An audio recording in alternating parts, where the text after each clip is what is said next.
안녕하세요. 파란색 발달 클리닉 김정희, 도영석입니다. 네, 저희가 오늘은 초록색 옷을 입고 이렇게 인사를 드리는데요. 무슨 커플티냐고요? 봄이 시작되는 3월은 뇌성마비 바로 알기의 달입니다. 이 뇌성마비 바로 알기의 달은 Reaching for the Stars라는 RFTS라는 권익 보호단체에서 처음 만들어졌는데요. 2006년도에 처음 지정된 이후에 전 세계적으로 많은 활동들을 하고 있습니다.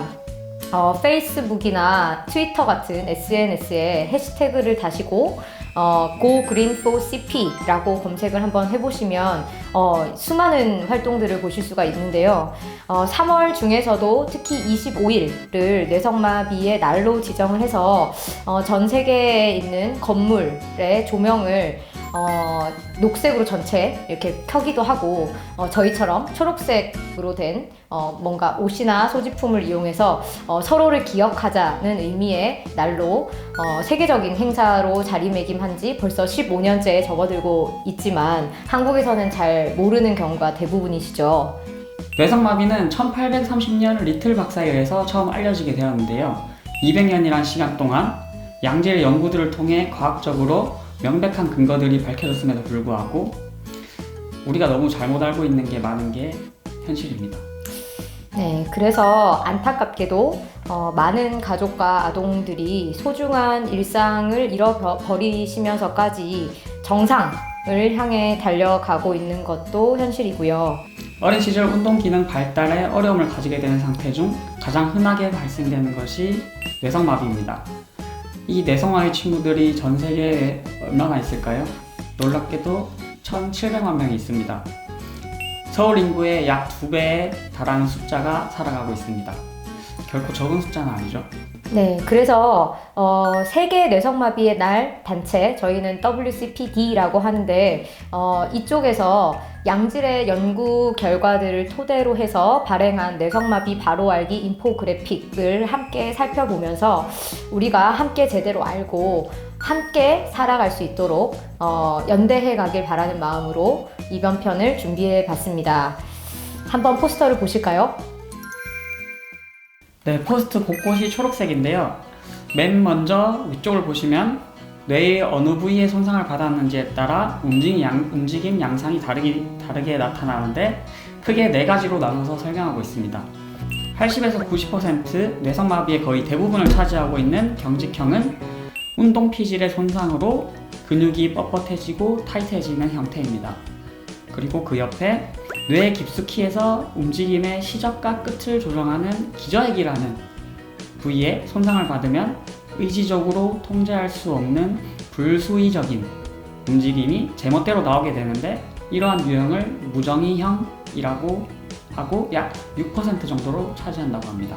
마지막으로 내가 머릿속으로 계획한 움직임을 실제 계획한 대로 잘 수행했는지 비교해주는 손해라는 부위에서 손상이 있으면 균형과 공간 안에 내 신체 위치를 조절하는 것들이 어려워 흔들림이 나타나게 되는데 이러한 유형을 실조형이라고 합니다.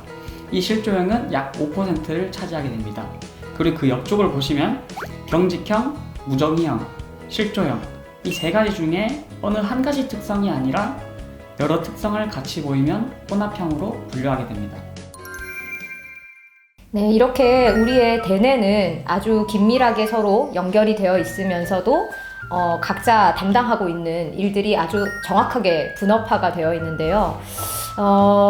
이 분업화된 모습을 저희가 보기 쉽게 모형화한 것을 호문큘러스라고 하고요.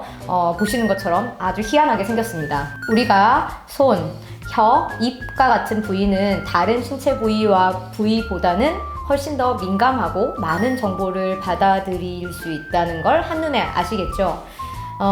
감각신경과 운동신경이 각기 다른 신체 부위에 얼만큼 서로 연관되어 있는지를 그 크기로 대응을 시켜서 나타낸 모형인데요. 이렇게 각 신체 부위가 자극에 대해서 얼마나 민감하게 반응하고 운동을 하는지도 알 수 있고 그 손상 부위를 신체 부위와 매칭할 수도 있는 것이죠. 그림에서 빨간색으로 보이시는 부분이 감각을 받아들이는 것이 아니라 운동으로 산출하는 부분인데요. 대뇌 피질의 손상 위치와 범위가 어디냐에 따라 우리가 기능하기 어려운 신체 부위들이 결정이 되는 것이죠. 그래서 이렇게 뇌성마비에 의해서 침범되는 신체 부위에 따라 크게 양쪽 모두가 침범된 경우 하고 한쪽만 침범된 경우로 저희가 크게는 나누고요. 그 양쪽이 침범된 경우에서는 다리만 침범이 되었는지 팔까지 다 침범이 되었는지에 따라서 팔까지 다 침범받은 경우 사지마비, 다리에만 침범받은 경우가 양하지마비라고 하고 있습니다. 그런데 뇌 손상이라는 것이 그 범위가 딱 무자르듯이 딱 나뉘는 게 아니다 보니 이러한 분류만으로는 아이의 그 침범 부위와 움직임 양상을 판단하는 데에는 도움이 되지만 실제 환경 안에서 아이가 얼마나 기능을 수행하고 혼자서 움직일 수 있는지를 파악하기에는 어려움이 있죠. 그래서 뇌성마비를 분류하는 가장 타당도 높은 분류 방법이 바로 아래에 제시된 대운동 기능 분류 시스템입니다. 우리가 기능을 수행하는 데 있어 가장 중요한 앉기와 이동 방법에 따라 5개의 단계로 나누는데요. 1에서 2단계, 1, 2단계는 독립적으로 걸어 다닐 수 있는 그룹, 3단계는 보조 도구를 가지고 걸어 다닐 수 있는 친구들, 그리고 4단계는 전동 휠체어를 가지고 혼자 이동해 다니는 친구들, 그리고 5단계는 자세 변경과 이동에서 모두 도움이 필요한 그룹입니다. 네, 이 시스템은 아이에게 필요한 지원이라든지 중재, 관리, 예후를 가늠하는 기준이 되기 때문에 저희가 앞으로 자주 언급하게 될 테고요. 추후에 자세하게 한번 더 다루려고 합니다. 그럼 이 친구들이 전체 뇌성마비 친구들의 비율로 따지면 얼마나 될까요?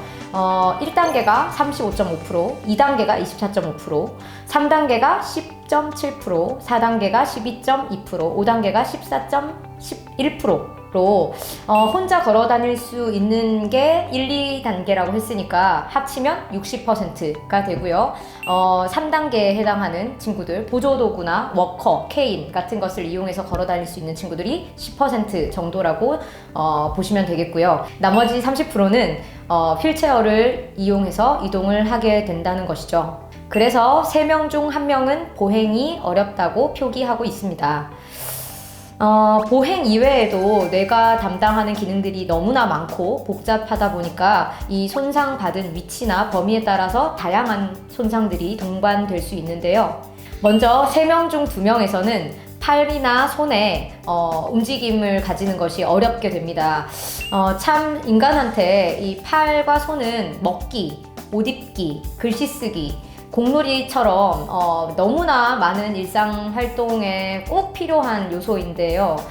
이러한 활동에 제한을 가지게 되면 적절한 도구나 지원이 꼭 필요하게 되겠죠. 그리고 그 이제 아래쪽에 보시면 4명 중 1명에서 말하기 어려움, 그리고 4명 중 3명이 통증을 경험하고 4명 중 1명은 뇌발작이라고 하는 경기를 일으킵니다.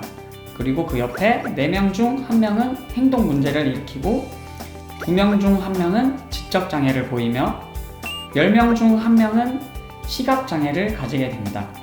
그리고 옆에는 4명 중 1명은 실근과 같은 방광 조절 문제를 가지고 5명 중 1명에서는 수면 문제와 침 삼킴 조절 문제를 가지는 것으로 표현하고 있습니다.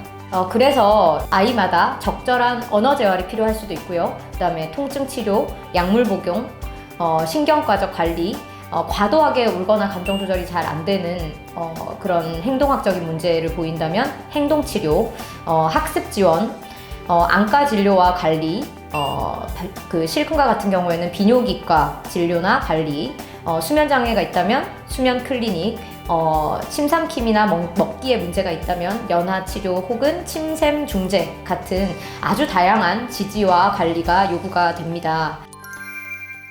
뇌손상 부위 정도에 따라 아이가 가질 수 있는 손상들이 너무나 다양하게 나타나서 저희가 흔히 케이스 바이 케이스라고 하는데요.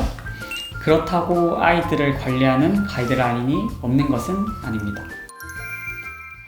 여기서 발행한 2016년 2016년도 버전을 살펴보시면 예후에 대한 내용이 좀 더 다뤄지고 있는데요. 보시는 것처럼 아이가 보행을 할 수 있을지 없을지에 대한 예후는 뇌 손상 정도에 의존해서 결정이 됩니다. 손상 범위가 커서 침범된 신체 부위가 많으면 보행의 확률이 떨어지는 것이죠. 네, 절대 아빠, 엄마가 잘못해서 그런 게 아닙니다. 네, 예후 바로 아래쪽에 중요한 4가지만 더 짚겠습니다. 먼저 이쪽에 숫자 2가 있는데요. 앞서 설명드린 뇌성마비 대운동 기능을 나누는 5가지 단계 중에서 우리 아이가 어디에 해당될지는 만 2세가 되면 대부분 명확하게 판가름이 된다는 것입니다. 2세 이전까지는 매우 빠른 속도로 뇌가 변하기 때문에 기능 수준 또한 정확하게 판가름하기 쉽지 않다가 그 이유가 되면 판가름해 볼 수 있기 때문에 이때부터 부모님들께서 아픈 가슴을 차분히 한켠에 두고 아이의 상태를 객관적으로 판단하고 앞으로 계획해 나갈 것을 권고드립니다. 네, 2라는 숫자 왼편에 보시면 모래시계 그림이 있죠.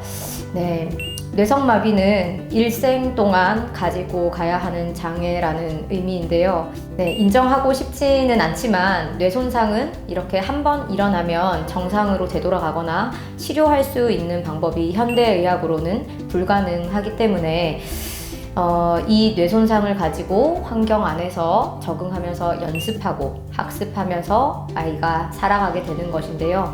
다만 우리가 노화를 하는 것처럼 나이를 먹으면서 성장과 발육이 함께 동반되기 때문에 기능 수행이 더 어려워지거나 우리보다 좀 더 노화가 빨리 진행될 수 있습니다. 그래서 아래쪽에 보이시는 번개 같은 화살표 옆에는 정상으로 회복되지 않는다고 해서 재활이나 정형외과적 관리를 받지 않으면 신체 기능에 퇴화를 가져올 수 있다고 표현하고 있는데요. 그러니까 꾸준히 단련하고 관리하지 않으면 잘 해낼 수 있었던 것도 어느 순간 아이가 크면서 잘 할 수 없게 된다는 것을 의미합니다. 그래서 저희가 어머님, 아버님들한테 이게 단거리 달리기가 아니니까 숨 좀 고르시고 체력, 자산, 시간 모두 잘 분배를 하시라고 잘 해주셨으면 좋겠다고 페이스 조절 끝까지 해내 가셔야 된다고 강조드리는 이유가 여기에 있습니다. 자, 그럼 정리하겠습니다. 뇌성마비는 아픈 병이 아닙니다. 네, 신경발달학적 상태입니다. 뇌성마비는 고치는 게 아닙니다. 네, 연습과 학습으로 적응해 나가는 것입니다. 뇌성마비는 엄마 탓, 아빠 탓 아닙니다. 네, 취약한 뇌신경계에서 얼마든지 누구나에게 일어날 수 있는 이벤트입니다. 뇌성마비는 극복해야 할 것이 아닙니다. 네, 그대로 받아들이고 발달해 가는 것이죠. 뇌성마비는 불쌍한 게 아닙니다. 그저 어떤 상태입니다. 부디 바로 알고 우리가 할 수 있는 것과 할 수 없는 것을 분별하는 지혜, 할 수 없는 것은 받아들이고 할 수 있는 것은 끝까지 최선을 다해 나갈 수 있기를 이러한 길고 긴 여정을 지나며 살아내는 대단한 사람들이라는 것을 운 좋게 비장애인으로 살아가는 우리들이 한 번쯤 관심을 가지고 이해하기를 바라봅니다. 파랑새 가까이에 있습니다.